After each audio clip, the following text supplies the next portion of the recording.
They say live and learn.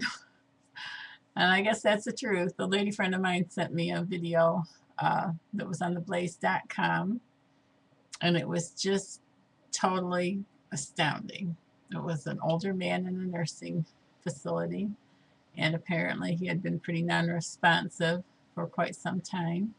And his daughters gave I think she was a music, no, I think she was a recreation therapist at the facility. They gave her the names of the songs that their father his daughters gave the lady the names of the songs that he had liked when he was younger. And they put it on an iPad and they put the headphones on his ears, and he almost immediately began to respond. His eyes opened up and he started to move around. And the guy that was doing the video, the interview, the production, whatever, he asked him if he liked the music, and he responded and talked about how much he liked the music. And the man asked him, "How does it make you feel?" And I think he said, "Romance makes me feel love and romance." That's really cute. Well, I had been noticing for quite a while that if I talk on the phone and have a conversation with a friend, I feel physically a lot better after I get done with the conversation. And I had been listening to music and actually using the music as a tool. There were times when I needed to make a trip or go someplace that I really wasn't feeling up to it, and I would crank up music and listen to the music, and it was astounding just really astounding the difference that it would make in just a short period of time. Had I not experienced that myself, and had I not seen this video and, you know, put two and two together and realized what a remarkable effect it had, I don't think I would have begun to understand it. I don't think I would have begun to believe it. I've never been a believer. I have lived a lot of my years in silence because I don't do daytime TV. I don't do very much nighttime TV at all, ever. I prefer quiet most of the time, but I think it's probably been to my detriment. I'm kind of fussy about music, so when I finally found music that I really liked, it was just it's a great blessing, especially through the winter months. And now it's sunny and gorgeous outside, and we've got 52 degrees at the moment, and the weather is starting to change, and of course that'll help everybody. But I think I think we really need to look at the big picture sometimes, and we really need to realize how much everything we're exposed to affects us. But I not only felt better physically, um, I had, I'll just leave it at that. I felt better. I felt better physically, but it really was a great benefit to me. And so now I'm starting to realize that I probably need to pay more attention to make sure that I get enough socializing, which, you know, I hadn't been to church in quite a while because I didn't feel well enough to go. So it was like, you know, the worse I felt, the less socializing I was getting, which made me feel worse, I think. And then my telephone, I've always been one to talk on the telephone, and the telephone battery, sorry for my voice, is really bad today. The telephone battery was finally starting to not hold a very good charge after quite a while. And so I was limiting how much I talked on the phone and make sure the battery was functional. So now I have 4 phones altogether. Got 2 new ones, and I'll never be never be without a battery, and can talk to my heart's content.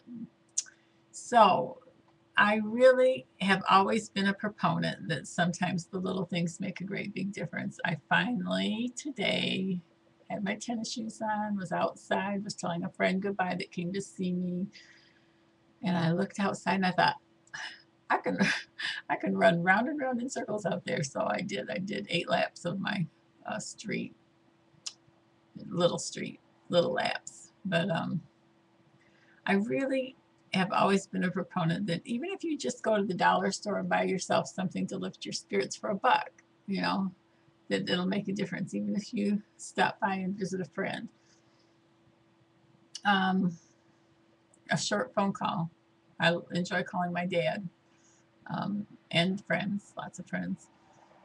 So think I'm going to try to pay more attention to make sure I'm going in an upward spiral and not in a downward spiral. Uh, Especially when you're dealing with health issues, I think it's really important. But just blew me away. Just totally. I mean, I knew that I felt better when I talked on the phone, had a phone conversation with a friend. I knew the music was affecting me. I had specifically used it a few times to be able to get myself jump started so I could make a trip, because I was getting ready to leave on a short trip and wasn't feeling strong enough to go.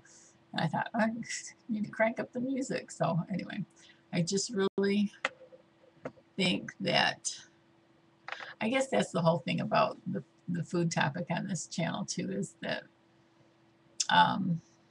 while calories are always going to be an issue over the long haul for all of us to keep our weight in check, and I've been struggling up and down with mine for quite some time, I really think that especially certain particular food items, lemon is one of them, has a tremendous effect on your mental, emotional, spiritual outlook.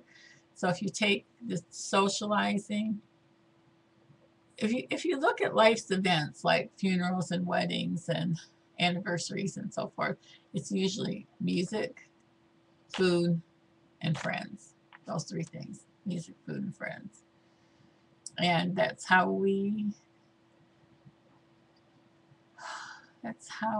celebrate, that's how we mourn, that's how we make commemorations. That's not the right way to use that word, I'm sorry. That's how we commemorate things that are important to us. So think about it. Just think about it a little bit. And I think we could all stand to make some small adjustments in the way that we do things, and in trying to make sure that we're on an upward spiral, not a downward spiral. So I think it's very few and far between when we are actually not going up or going down. We're either on our way up or on our way down most of the time, in my opinion. So that has very little to do with food storage, but it has a lot to do with being able to cope day to day, and being able to forestall. I'm just having a really hard time coming up with words here. I don't know why. Being able to forestall the ugly buglies, being able to forestall negative circumstances from getting the most of us. We go through an awful lot of prescription drugs in this country and abroad, but in this country, for people to cope with their day-to-day existence. So would be good if we could do as much as we can to feed ourselves, not just physically, socially, emotionally, spiritually, intellectually.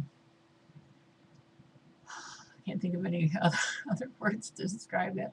This video is not flowing very well, so I think I'm just going to cut it right there, because I'm like over 8 minutes now. But do what you can to be your own best friend. Think positive thoughts. Surround yourself with people who think positive thoughts. Limit as much as you can your exposure to people who bring you down. You probably know who they are.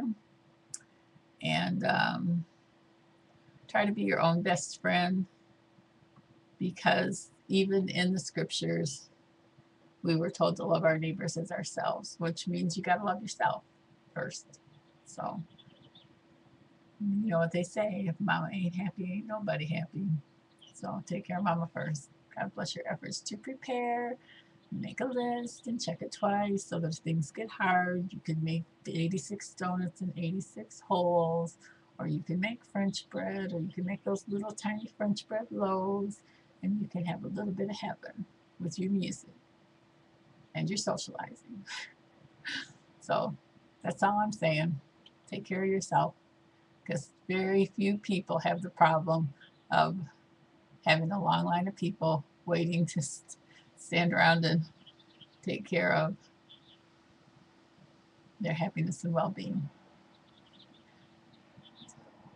That's all. I'm sorry. I don't think I was in the frame of mind to make this video today, but be happy. Don't worry, be happy. God bless your efforts to prepare and make a list. Check it twice so you can eat more than just beans and just rice. Bye for now.